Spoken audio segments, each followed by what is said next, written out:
Dans un pays comme la France, par exemple, on sait que 40% du taux de natalité est assuré par des populations étrangères. C'est une réalité aussi. Donc maintenant, on est dans une situation où c'est ce que vous dites qui renforce l'extrémisme. Quand vous dites que l'immigration pose un problème, il faut aussi parler des avantages de l'immigration. Parce que moi, quand je travaille en France, je paye mes impôts ici. La majorité paye ses impôts, s'installe dans vos pays, enrichit vos pays. Donc, ce sont des citoyens productifs. Aujourd'hui, je voulais m'indigner pour le silence de l'Union africaine. Les gens là qui meurent sur les plages, et je mesure mes mots, si c'était des Blancs, la terre entière serait en train de trembler. Ce sont des Noirs et des Arabes. Alors eux, quand ils meurent, ça coûte moins cher. Aujourd'hui, l'Europe ne sera plus jamais épargnée tant qu'il y aura des conflits ailleurs dans le monde. L'Europe ne sera plus jamais opulente tant qu'il y aura des carences ailleurs dans le monde. On est dans une société de la mondialisation où un Indien gagne sa vie à Dakar, un Dakarois gagne sa vie à New York, un Gabonais gagne sa vie à Paris. Que ça vous plaise ou non, c'est irréversible. Alors trouvons une solution collective. Aussi dire que quand vous êtes Canadien, Blanc ou Argentin et vous venez vous installer en France, vous êtes un expatrié. Quelqu'un qui voyage, qui est libre de voyager. Et si vous êtes africain ou indien ou afghan, vous venez en France ou en Allemagne, vous êtes l'immigré, peu importe les raisons pour lesquelles vous êtes là. Le mouvement des Européens allant vers les autres pays. Alors celui-là, c'est le mouvement des puissants, ceux qui ont l'argent, ceux qui ont le bon passeport. Donc vous allez au Sénégal, vous allez au Mali, vous allez dans n'importe quel pays du monde, au Canada, aux États-Unis, partout où je vais, et je voyage tout le temps, je croise des Français, des Allemands, des Hollandais. Je les rencontre partout sur cette planète parce qu'ils ont le bon passeport. Donc quand les pauvres viennent vers vous, il y a des mouvements de foule qu'il faut bloquer. Mais quand vous, avec votre passeport et avec toutes les prétentions que cela donne, vous débarquez dans les pays du tiers-monde, là vous êtes en terrain conquis.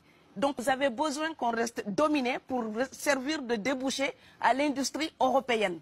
Alors il faut arrêter l'hypocrisie. On sera riches ensemble ou on va se noyer tous ensemble. Voilà ce plateau aujourd'hui, sans parler de nos dirigeants africains. Je suis obligée d'en parler parce que dans mes livres, je parle toujours d'Europe et d'Afrique. Et je pense que personne ne quitte sa maison paternelle pour aller demander l'hébergement chez le père d'autrui quand on peut être bien chez soi. Donc je pense que les gens qui partent, c'est parce qu'ils manquent de quelque chose. C'est parce qu'ils n'ont pas la sérénité. Personne n'a choisi de venir vivre en France. Aucun d'entre nous n'avons choisi de naître ici. Aucun d'entre nous n'avons choisi de venir dans ce pays. Ils ont tellement cette facilité de nous traiter d'immigrés, rentrez chez vous. On n'a pas... La deuxième chose, c'est que si vous renvoyez les étrangers, monsieur, et ça c'est le fantasme de l'extrême droite en Europe, le fantasme de renvoyer les étrangers, faites-le et vous allez voir la catastrophe dans vos pays. Parce que dans les pays étrangers, il y a les vôtres. Il y a les vôtres. Et ces pays-là ne vont pas recevoir des claques sans les rendre. Donc renvoyez les étrangers d'ici, vous allez voir les catastrophes que vous allez générer dans votre propre pays. L'Afrique n'est pas pauvre, on l'appauvrit. L'Afrique ne manque pas de ressources, l'Afrique est pleine de ressources. Mais si vous allez, l'uranium pour le Niger, c'est pour Areva. Le diamant qui est au Congo, c'est pour Amsterdam. Les Européens, parce qu'ils ont la force de frappe de l'argent, quand ils arrivent, ils imposent les règles en Afrique. Et comme il y a toujours quelqu'un qui est affamé, qui est pressé de s'en sortir, eh bien, il vend son âme au diable pour continuer à exploiter son peuple au lieu d'aider pour l'intérêt général. Je pense que l'Afrique et l'Europe, par exemple, sont là comme des enfants qui se regardent à travers un miroir déformant. Il serait enfin temps qu'ils se respectent, enfin qu'elles se respectent suffisamment pour que l'Europe arrête de nous envoyer ses déchets industriels et l'Europe ne s'en sortira pas sans l'Afrique parce que sinon nous serons un boulet que vous traînerez. Donc ce monde-là est lié et je pense que l'entente, je rêve d'une entente, d'une fraternité. Oui, je sais, ça fait bisounours. Mais il me faut garder cette utopie-là pour garder le courage d'écrire une civilisation, quel que soit son génie intime, à se replier sur elle-même, c'est Thiol. Vous n'êtes rien sans le reste de l'humanité. Et c'est ici en Europe, le continent donc du siècle des Lumières. Les règles. Mais pour qu'il y ait un corrompu, il faut qu'il y ait un corrupteur. Et ce sont les firmes occidentales qui entretiennent la corruption aussi en Afrique, il faut le dire. Et quand on vient avec nos matières premières, l'Afrique n'est pas pauvre, on l'appauvrit. L'Afrique ne manque pas de ressources, l'Afrique est pleine de ressources. Mais si vous allez, l'uranium pour le Niger, c'est pour Areva.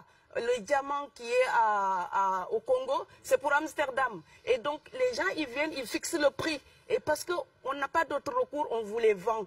Et donc, nous, on s'appauvrit pendant que les firmes occidentales s'enrichissent. Ici en France, quand je vais chez le boulanger, ce n'est pas moi qui fixe le prix de son pain. Je paye ce qu'il me demande. Les Européens, parce qu'ils ont la force de frappe de l'argent, quand ils arrivent, ils imposent les règles en Afrique. Et comme il y a toujours quelqu'un qui est affamé, qui est pressé de s'en sortir, eh bien, il vend son âme au diable pour continuer à exploiter son peuple au lieu d'aider pour l'intérêt général. Ça, je devais le dire avant de quitter ce plateau aujourd'hui. Je rappelle ici un mot d'Aimé Césaire. Une civilisation, quel que soit son génie intime, à se replier sur elle-même, c'est tiol. Vous n'êtes rien sans le reste de l'humanité.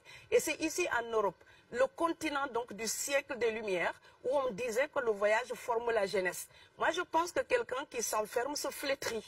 Donc l'échange, je prétends ne pas être la Fatou que j'étais en 94 en venant du Sénégal. J'espère m'être améliorée. Parce que j'ai appris plein de choses, des Allemands, des Français, des Hollandais. J'ai tellement appris que chaque fois, je m'étonne de voir un monde qui est capable de donner tant de choses. La deuxième chose, c'est que si vous renvoyez les étrangers, monsieur, et ça c'est le fantasme de l'extrême droite en Europe, le fantasme de renvoyer les étrangers, faites-le et vous allez voir la catastrophe dans vos pays. Parce que dans les pays étrangers, il y a les vôtres. Il y a les vôtres.